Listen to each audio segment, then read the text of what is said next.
already this morning we mixed our grain with hot water into our mash tun, and that is going to allow the enzymes in the grain to break down its long chain sugars into short chain sugars that the yeast can eat.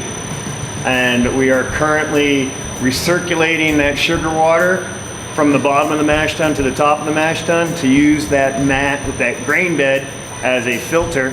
And we're looking at our sight glass now, and we're waiting for really good clarity of that sugar water, which we call wort, until we will start draining it out of the mash tun and into our boil kettle. Once we get into the boil kettle, we will boil it for about an hour and a half. That's where we add the hops, which gives the beer its bitterness, its flavor, a lot of its flavor and its aroma. And after we boil, we will then cool that sugar water down through our heat exchanger, move it into a fermenter. That's where we add the yeast, and that's where beer making actually starts.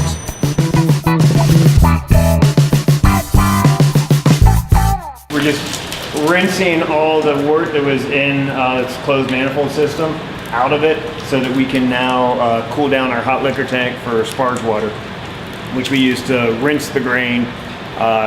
Once we have most of the wort out of the grain, we'll start rinsing it with sparge water, and that gets all the sugar out of it.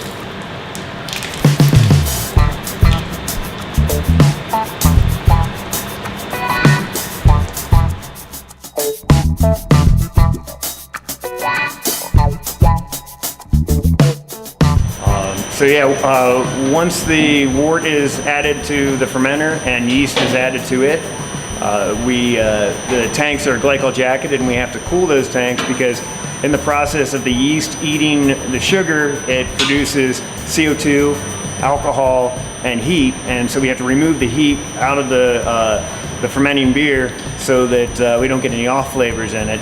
And typically, especially for this style of beer, it's around 70 degrees Fahrenheit.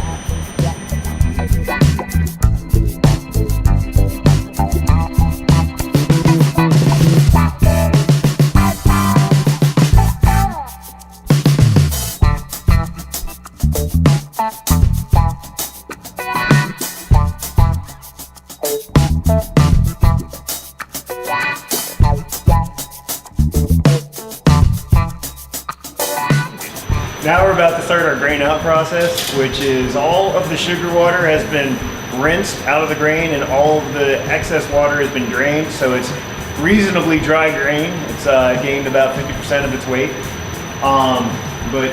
So now we're going to get the grain out of the mash tun and deliver it to a farmer who uses it for his cattle. So this is a little bit of a tricky process every now and then.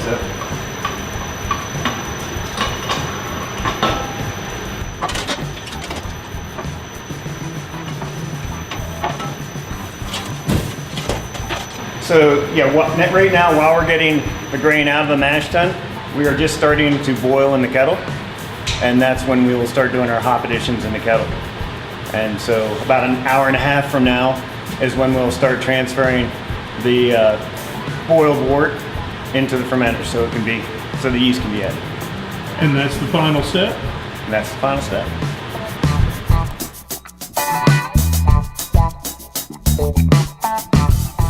After the wort's been transferred into the fermenter and the yeast is added, it'll sit in the fermenter for about 7 days while the yeast does its job. And after that, we will cold crash it, which just means drop the temperature down really cold to about 32 degrees. And that gets the yeast out of suspension, and we end up with our final product, which is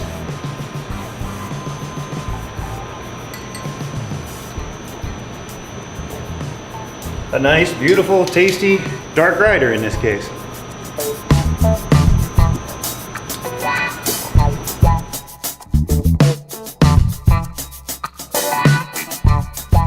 This is our King's Porter in a Buffalo Trace oak barrel, and we do this every now and then to taste how the aging process has progressed.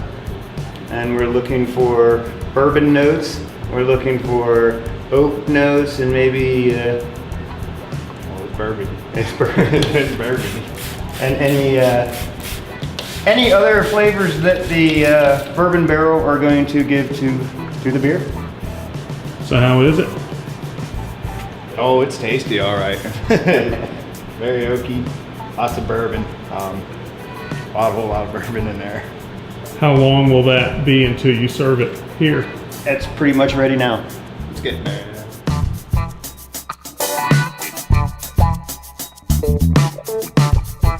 Yeah.